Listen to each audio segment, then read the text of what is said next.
Speaker, আমাদের একটা তাগাদা ছিল যে এরা সংস্কারের বাহানায় যদি নির্বাচনটা না হতে দেয় সেজন্য আমরা সবকিছুতে আপোষ করে জুলাই জাতীয় সনদও স্বাক্ষর করেছি। আমরা একত্রিত হয়েছি, সমঝোতা হয়েছে এবং নির্বাচনের স্বার্থে আমরা অনেক কথা বলি নাই।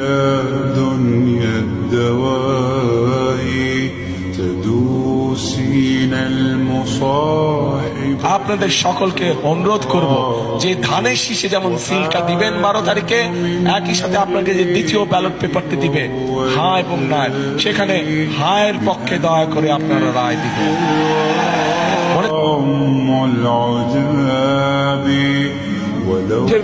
গণভোট বলে কিছু নাই, গণভোট বলে কোনো আলোচনার বিষয় নেই। এটা ওখানেও কোনো এজেন্ডাই ছিল না, এখন গণভোটের কোনো এজেন্ডা। এরপরে নতুন ভাবে ঐক্যমত হওয়ার কিছু নাই। এটা ঐক্যমত হওয়ার অতটুকু হয়েছে, চ্যাপ্টার ওখানে ক্লোজ হয়েছে। সংবিধান সংস্কার পরিষদ সদস্যদের শপথ ফরম।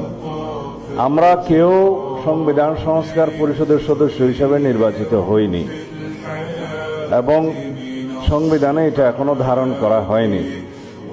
গণভোটের রায় অনুযায়ী সংবিধান সংস্কার পরিষদ গঠিত হলে সেটা সংবিধানে আগে ধারণ করতে হবে। মুখে যে কথা বলে অন্তরে সেটা না, অন্তরে যেটা মুখে আর একটা। এটা কাদের লক্ষণ? মুনাফিকদের। কোরআনে কারীমে রব্বুল আলামিন বলেন, ইয়াকুলুনা বিআলসিনাতিহিম মা লাইসা ফি কুলুবিহিম। তারা সেই কথাই মুখ দিয়ে উচ্চারণ করে যে কথা তাদের মনের ভিতরে নাই। মনে একটা, মুখে একটা। এটাই হলো মুনাফিকদের চরিত্র। আর